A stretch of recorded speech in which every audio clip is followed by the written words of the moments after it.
Let's go in depth now on the NHL now here in Utah, but also the impact this is having on the community right here in Salt Lake City. Last night, the first time members of the public had a real opportunity to speak out to the city council about the Capital City Revitalization Zone, the sales tax that comes with it, and the proposed changes from the Smith Entertainment Group.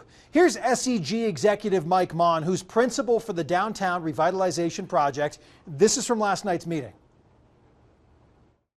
I just want to say very clearly that at Smith Entertainment Group, we feel strongly that a symphony hall, that the arts stay on site, and that we continue to have that as a deep and important piece of what we're doing with this sports, entertainment, culture, and community district. When it comes to the economic impact, Smith Entertainment Group again intends to invest over $3 billion of private capital into the district. The Delta Center, the Utah Jazz, and NHL hockey are expected to produce over $600 million of economic impact to Salt Lake City every single year. I know that this process is fast, but a fast process does not mean that it is not a deliberate one. This tax would be the first step, but to be very clear, this process will be in-depth, it will be deliberate, and it will be iterative. We are committed to being at the table with all of you to continue to collaborate with the council, with the mayor, and to continuing to work with these incredible community organizations that are downtown and to work collaboratively. Here's what's in play right now for the proposed sports, entertainment, culture, and convention district.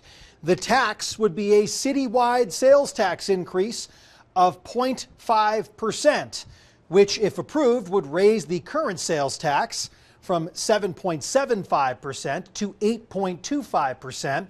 It's essentially raising the cost of a $10 purchase by 5 cents, with a tax that could last for about 30 years if needed, and then it would revert back to about 7.75%. Last night, public comment on this lasted more than 2 hours. Here's about 60 seconds. Tourism is the front door to economic development. Objection 2 is that this investment will only benefit a billionaire and a few public officials.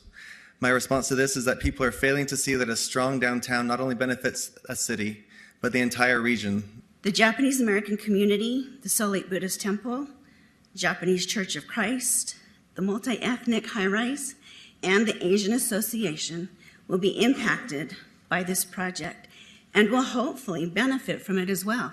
I'm here to voice support for the proposed investments by Salt Lake City, by Salt Lake County, and Smith Entertainment Group to build what they have described as a downtown experience. I am opposed to this added sales tax for a project that is not fully realized for the citizens. I have not seen more than the broad picture. It's my hope that 30 years from now, Salt Lake City may be considered a case study for successful, inclusive growth, a place that truly includes everyone. Thank you.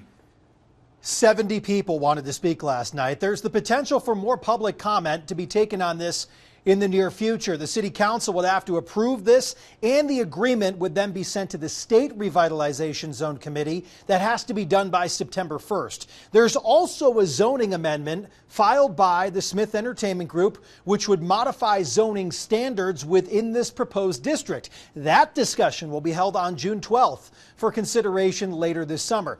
Back to the overall conversation. Last week, the governor asked about the sales tax and this proposed district. This is so much bigger than hockey and so much bigger than an arena. And I feel confident that when people see that vision of what this is going to do to transform downtown, that there will be broad support. I think there is broad support already. But also this is part of, sadly, kind of the misinformation that has gotten out there, that so many people believe all across the state that their taxes are going up to pay for this. And you're right. In Salt Lake City, there is a chance they will go up, but Salt Lake's locally elected officials will get to make that decision. And I think that's a very important distinction. But also Salt Lakers are going to benefit the most from it, because it's not just an arena. It's going to be a huge benefit for everyone who lives here, works here, shops here, and that's a decision that they're going to have to weigh and balance. But I think that's the way to do it, not to tax people in Kanab for a change in downtown Salt Lake City. So now a great question. This was 2 questions later during the media availability last week by reporter Lindsay Ertz of KSL to the governor. And if this sales tax isn't approved, she asked, would the NHL team leave downtown? Perhaps the Jazz too? Would everything change? The governor, careful with his response not to step on toes here, about the importance of keeping the newly minted Utah NHL team in downtown Salt Lake City. Ryan said as much in his in the press conference when he announced that the team was coming here, that his original plan was to go somewhere else. And so what I can say is that the mayor and the council and others, they want this. They really do. And again, not just them, but the citizens want this. The citizens that they represent want this. That's what we heard overwhelmingly everywhere we went. And not just the citizens of Salt Lake either. The speaker and the president and the governor of the great state of Utah also want the Jazz to stay here in Salt Lake City, and want the hockey team to stay in Salt Lake City. That's harder for Ashley and Ryan. It makes more sense for them. They will make more money, and if they go someplace else, they can get more land, cheaper, do some of the things that they want to do there.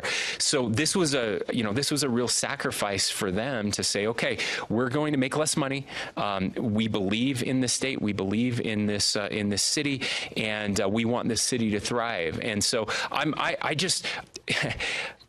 it's hard to understand unless you were kind of there how complicated all of this was, and how it could have gone a lot of different directions, except people were, back to trust, people were willing to trust each other, and that we would find a way through it, even though we didn't know exactly what the path was. We're still finding our way through it. That's part of it. And so yes, I mean, I think that is the decision that they're going to have to make. Do we want to do it? But they didn't want it just to keep the Jazz here, just to get a hockey team here. They wanted it because they know that the way Salt Lake City is laid out right now, there isn't this kind of gathering place. You have Temple Square, which has been under construction for a while, which is kind of a gathering place, and then not a lot more. The way that we've divided up those blocks with the convention center isn't great, So the vision, as I've seen some of the original drawings and plans, is really incredible, and something that I think Salt Lakers will be really excited about.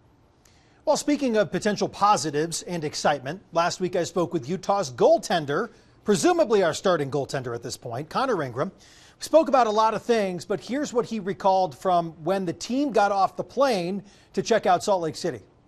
You got off the plane, you get to check out the Delta Center. What was most special for you about that day? What stands out?